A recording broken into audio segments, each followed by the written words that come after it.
Bonjour à tous et bienvenue dans ce briefing des marchés du 31 mars 2020. Avant toute chose, je vous laisse prendre connaissance de l'avertissement légal sur les risques.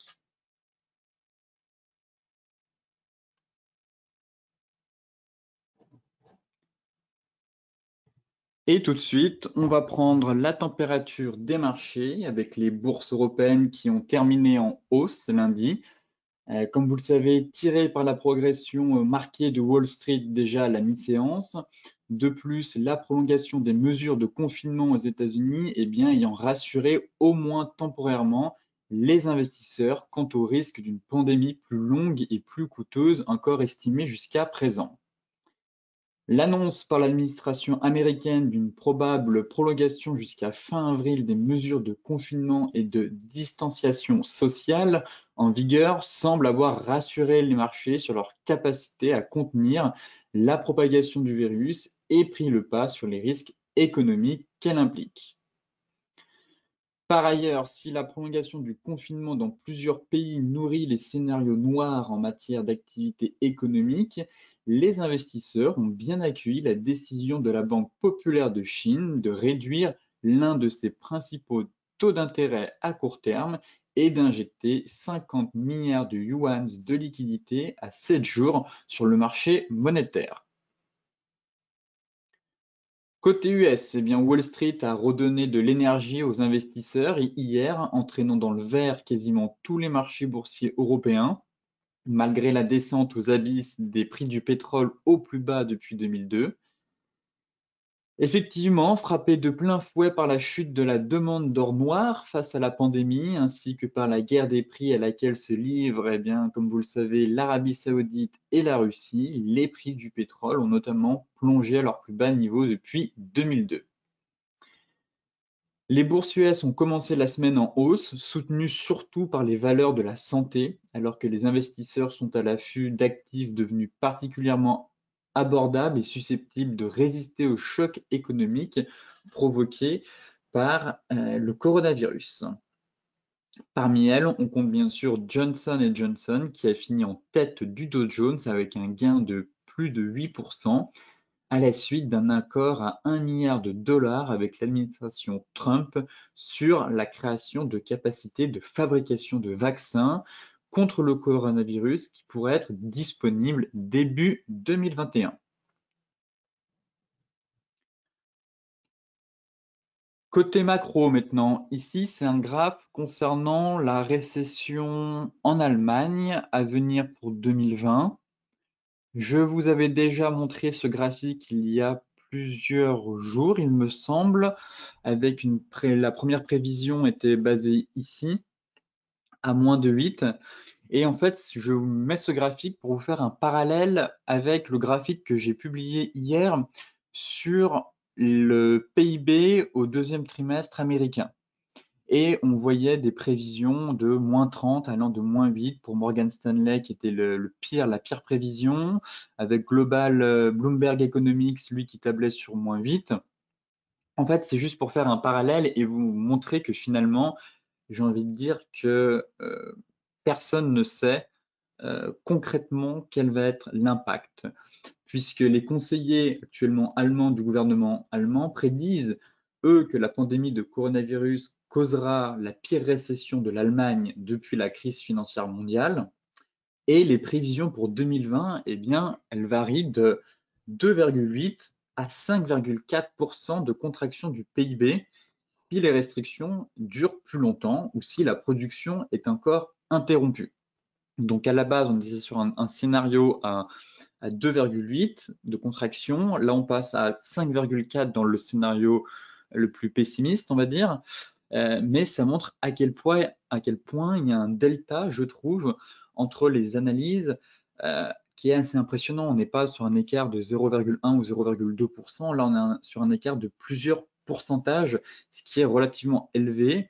Et ça fait un parallèle, ça montre à quel point, justement, que ce soit aux US ou en Europe, finalement, on se rend compte que établir des prévisions, c'est bien beau, mais coller à la réalité, c'est encore mieux. Et on a quand même deux sacrés écarts pour pourtant, on a quand même plusieurs institutions qui s'efforcent tous les jours à nous faire des prévisions. Mais pour le moment, je trouve que mieux vaut voir au jour le jour comment évoluent les choses que tenter de faire les apprentis sorciers, si je peux me permettre, et d'essayer de faire des prévisions où finalement on se rend compte qu'on a des gros écarts selon les scénarios. On sait ce qui est sûr, c'est qu'on va avoir un impact négatif pour 2020 sur la croissance et les prévisions des entreprises.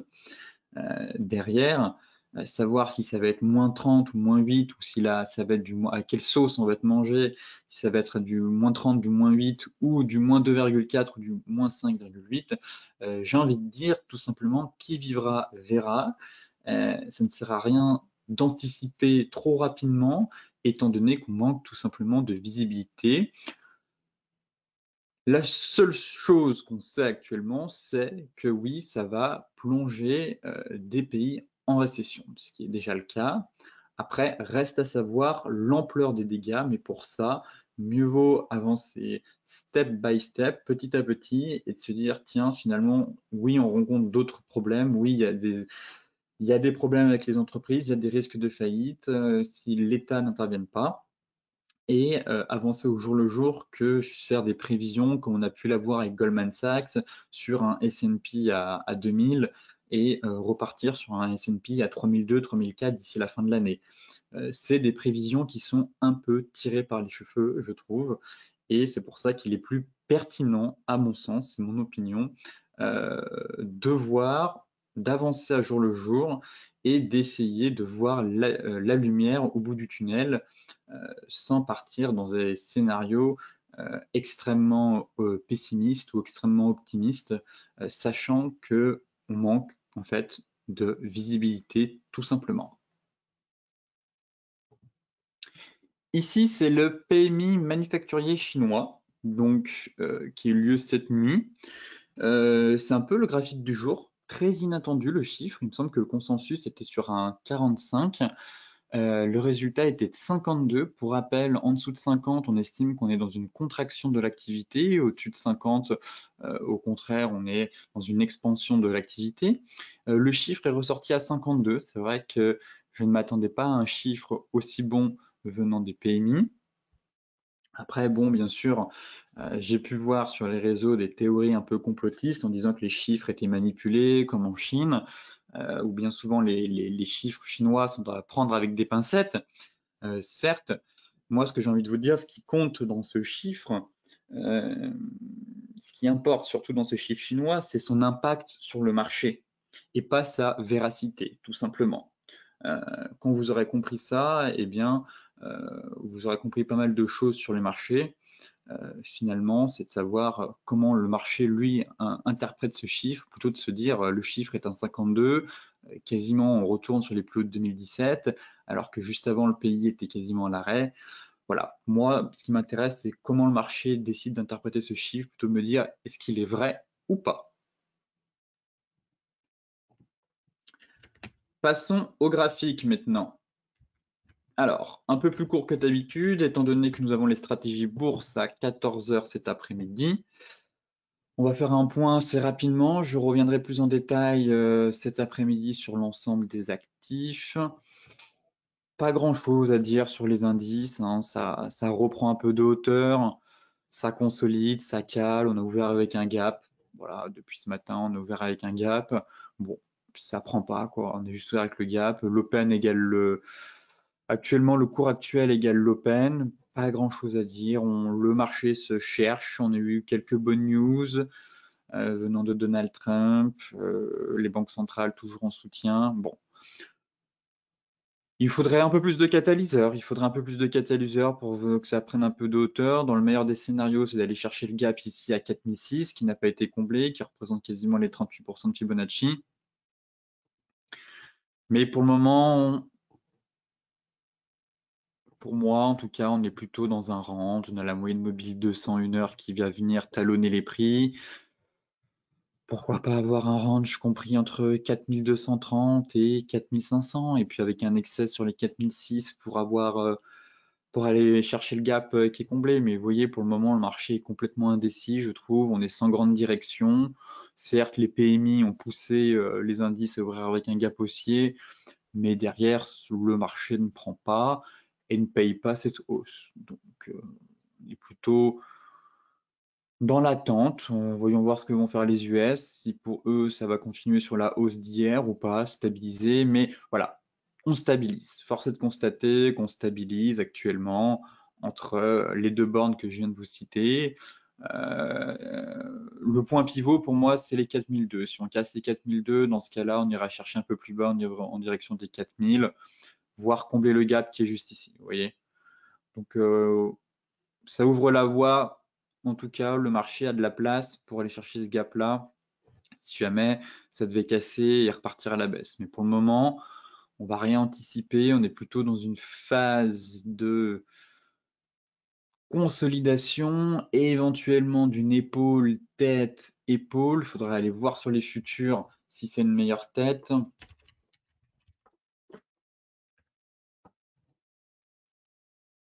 Pourquoi pas? Elle n'est pas magnifique non plus, je trouve. Mais elle n'est pas très jolie, cette épaule tête épaule. Je suis pas très fan de ces figures en plus, mais bon, pourquoi pas. En tout cas, ça consolide, ça stabilise.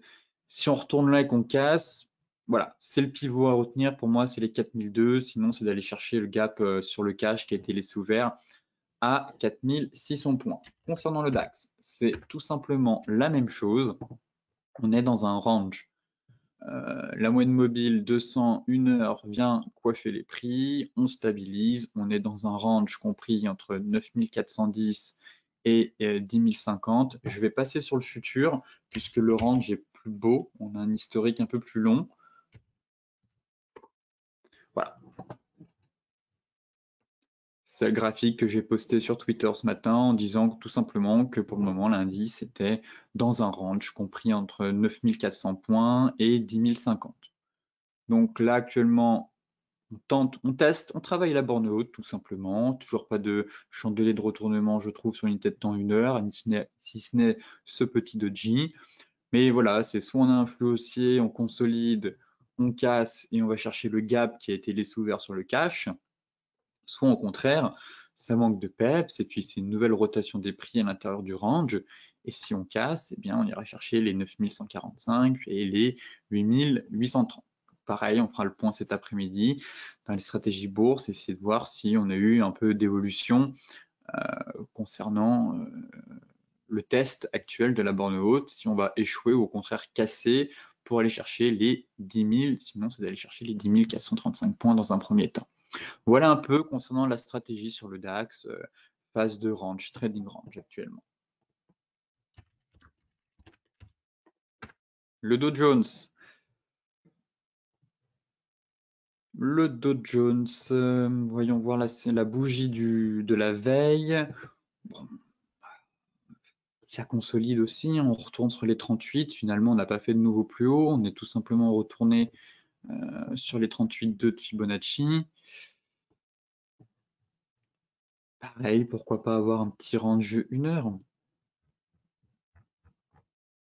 Voilà, pas grand chose à dire sur le Dow Jones, c'est un rebond, on est toujours dans la phase du rebond, on semble consolider, donc ça va être la même chose en fait. C'est soit on a cette phase d'accélération du rebond, là on stabilise, soit on repart et on reprend de la hauteur pour aller chercher le gap qui était ici. Voilà, on va chercher quasiment les 50 et les 23 530, pour moi c'est la grosse zone. Voilà, c'est cette énorme zone ici, là où on a toutes les mèches et la moyenne mobile 200. Donc en extension, ce serait d'aller chercher cette zone-là. Sinon, si le marché s'essouffle, eh bien on stabilise, on stabilise, on stabilise. Et si tous les indices, que ce soit le DAX, le CAC et le Dow Jones, se retournent, eh bien dans ce cas-là, on repartira à la baisse en direction des 19 000. Mais pour le moment, pas grand-chose à dire. Voilà, on est dans une phase de stabilisation. Éventuellement surveiller ce range, voire un double top. Voilà, si on va partir dans un range comme ici, retourner sur la borne haute, surveiller, et puis si on échoue et qu'on casse, pour moi pareil, le pivot clé, ça va être les 21 460. Soit on évolue dans un range, on va chercher la borne haute, soit au contraire, on fait un double top, et si on casse, dans ce cas-là, on repart en direction des 20 330 et des 18 850. Donc pareil, on fera le point un peu cet après-midi concernant l'indice américain. Côté Forex, eh bien, commençons avec l'euro-dollar qui casse les indices, oui, les indices et sa droite de tendance. Donc poursuite, fin de la hausse, j'ai l'impression. Fin de la hausse, l'euro s'essouffle en tout cas. Bon, il a franchi les indices 75 derrière pour recasser, et là on repasse sous les indices. Bon, logiquement, j'espérais m'attendre à avoir un peu une épaule, tête, épaule. Bon, elle est un peu larvée celle-là, donc elle n'est pas validée. Mais là, on vient de mettre fin en tout cas à la dynamique haussière.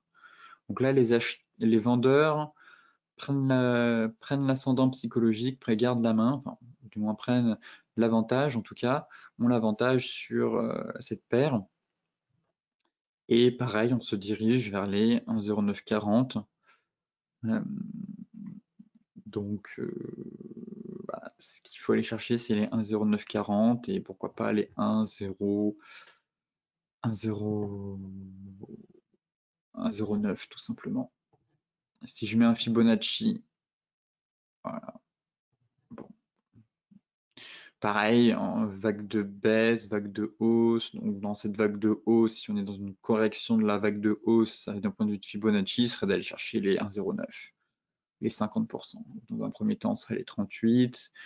Et là, ce serait les 50%. Mais pas grand-chose à dire. S'il y avait cette divergence que je n'ai pas vue hier, j'ai oublié de la signaler, celle-là, je ne l'avais pas vue. Donc effectivement, c'est vrai qu'elle a parfaitement fonctionné. Cette toute petite divergence, juste ici, bon, ça ne veut pas, elle n'est pas bien, mais voilà. On voit que là, il y a une pente. Donc une divergence en place qui fonctionne parfaitement. Le signal a été donné sur cassure ici. Pour celles et ceux qui traitent les divergences, eh bien l'objectif c'est quand même d'aller chercher les 50% de la dernière vague de hausse. Donc ce serait un retour sur les 1,09 en extension. Si la vague est bien celle-là et pas celle-là. Voilà, c'est ça le doute que j'ai. C'est de savoir où commence vraiment la nouvelle vague de hausse. Est-ce qu'on prend cette vague-là ou là on a eu un repli qu'on prend celle-là. Bon, en tout cas, les 50% ici correspondent à une zone technique que j'avais déjà notée depuis un petit moment. Donc c'est un peu plus propre techniquement et pour le moment, ça en prend le chemin en tout cas. Donc voilà, la divergence est en place. Maintenant, voyons voir si le marché a la force d'aller chercher les 1,09. L'euro GBP. L'euro GBP, il fait son bout de chemin, tout simplement. On est sorti du triangle. On est revenu tester la résistance. On repart à la baisse. Bon, le prochain objectif, moi, c'est les 0,8825. Et ensuite, ce sera les 0,8720 en extension qui correspondent à l'objectif, bien sûr, théorique du triangle. Pas grand-chose à dire. Les acheteurs ne se manifestent pas trop, je trouve, pour le moment. Les vendeurs gardent la main. On est dans la théorie de dos, hein, des plus bas de plus en plus bas. Pas grand-chose à dire, si ce n'est que voilà, on a eu une sortie de triangle et l'objectif théorique se trouve à 0,8720.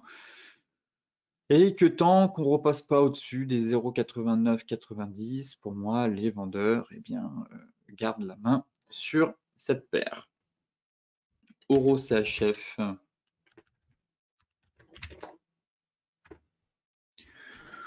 Euro CHF, on a eu un magnifique bull trap la semaine dernière. Cas d'école, j'ai envie de dire, pour vous expliquer concrètement. Voilà, on avait notre résistance mensuelle ici, du mois de juin, du mois de février 2017, donc support devenu résistance à 1,0635.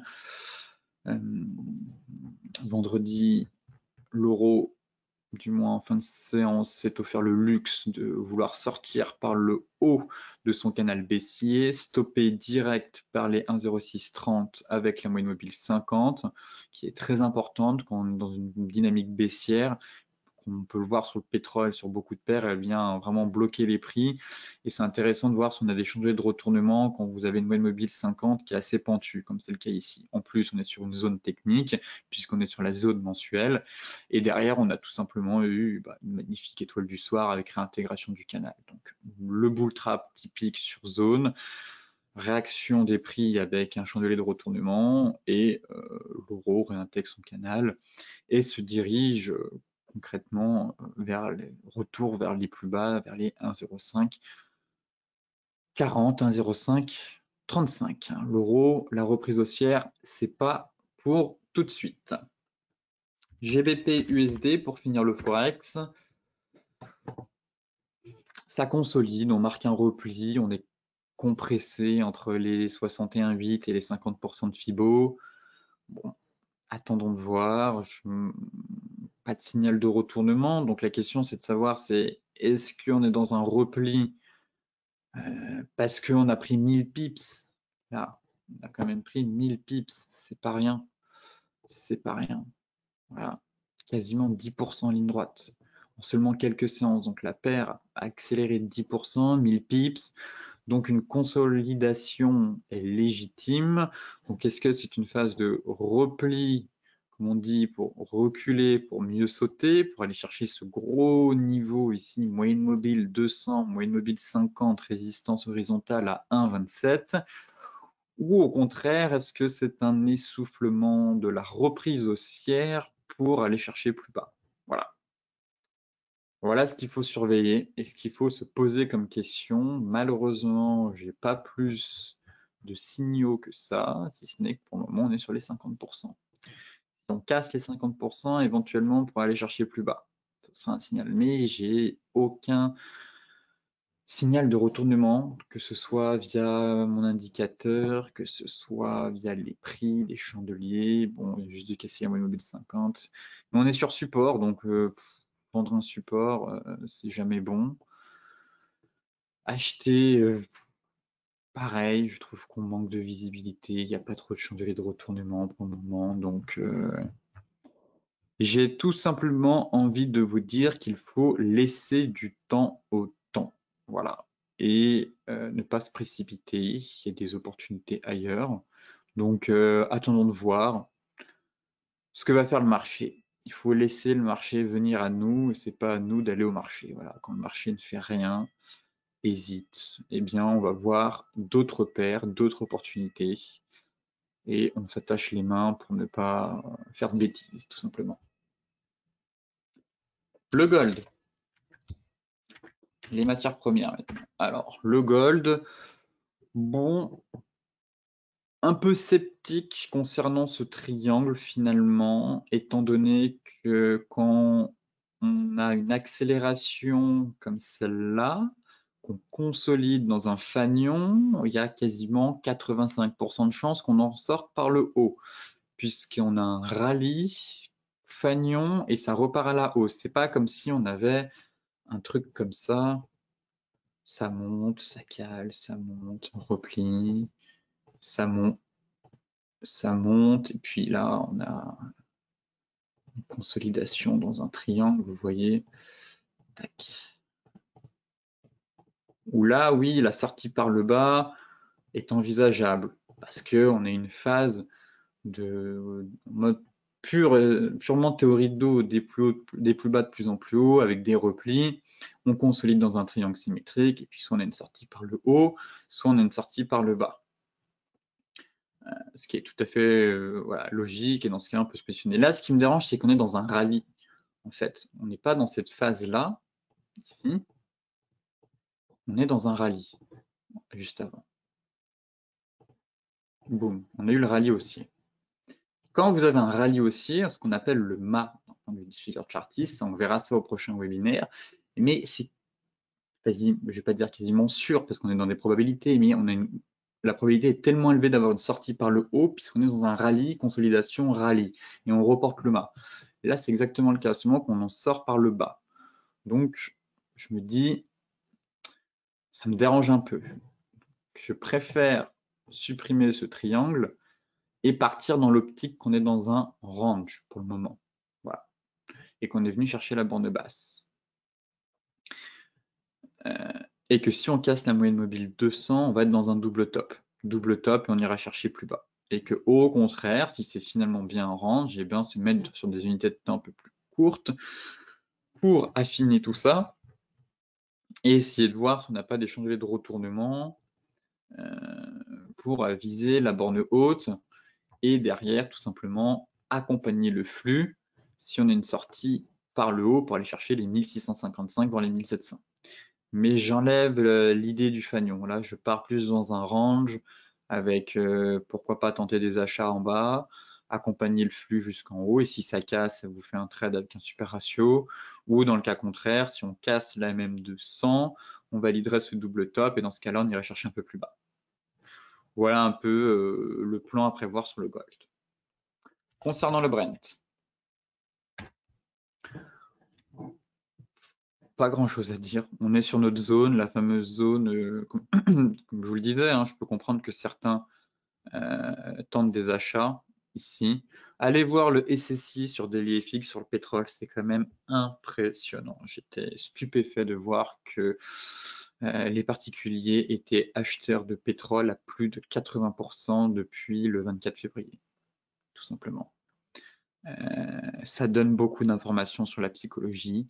Et donc, depuis le 24 février, on a atteint des sommets de position à l'achat sur le pétrole d'un point de vue des particuliers. Derrière, on voit le résultat, clairement.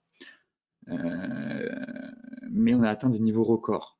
Et j'étais étonné de voir à quel point les gens souhaitent attraper un couteau qui tombe. Je me tue à expliquer qu'il faut attendre une stabilisation, on attend que le couteau se plante pour tenter des achats à bon compte, mais apparemment certains pensent que le pétrole ne peut pas aller plus bas et que c'est pas cher. Regardez le contexte actuellement économique, les fondamentaux, la guerre avec la Russie et l'Arabie Saoudite, les États-Unis qui appellent la Russie pour se faire un petit marché pour relever les prix parce que eux, d'un point de vue de leur production de schiste, c'est pas bon. Le pétrole, c'est compliqué, et on peut très bien aller à 20, encore une fois, on peut très bien aller à 20. Donc attendre la stabilisation du pétrole. Mais je peux comprendre qu'ici, on est sur une zone. Les 27, c'est la zone. Mais il n'y a pas de chandelier de retournement, il n'y a rien dans un range. Ça stabilise. Là, on est en train de stabiliser. Donc oui, le couteau semble s'être planté. Ça, j'en suis d'accord. Bon, le pétrole a quand même perdu encore 4-5% hier. Toutefois, il ne faut pas s'écarter que le pétrole peut encore aller plus bas, à 20. Pour le moment, on stabilise. Voilà, on stabilise, on stabilise, on stabilise. Pourquoi pas partir dans un range ici. On tente enfin, on va essayer de franchir cette moyenne mobile 50. Ici, ça a été laborieux, mais si on la franchit, oui, essayez d'aller chercher les 29. Voilà, si on échoue, ce sera un range. Si on casse par le bas, clairement, l'objectif de ce range, ce sera d'aller chercher les 20. Et ici, ça commencera à devenir intéressant. Sinon, voilà, on va voir ce que ça va donner. En tout cas, oui, il y a une possibilité que si on franchit ce niveau, qu'on aille chercher les 30 $ sur le Brent. Enfin, pour terminer, le Bitcoin. Dans son range, toujours dans son range. Finalement, on a eu un beau range ici. Donc, le BTC, c'est range 5007, 6008.